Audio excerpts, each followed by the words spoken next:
Hey guys, how to install Geometry Dash on PC or laptop?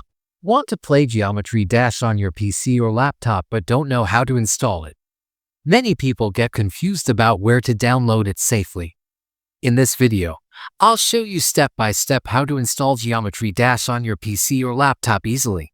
Stay tuned, it's super simple. Now open web browser in your laptop and search BlueStacks in the web browser link in description. And then open the BlueStacks website. After that, click the download and again click the BlueStacks download. And then your BlueStacks downloading will start. Please wait. Your downloading will completed and then go to your download folder, and this is the BlueStacks setup. Double click and install from here, but my laptop is already installed.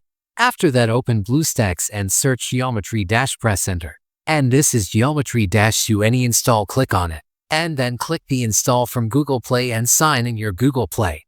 And then you see the install button, click on it. Your installation will start. Please wait. Your installation is completed. In the play button in front of Geometry Dash,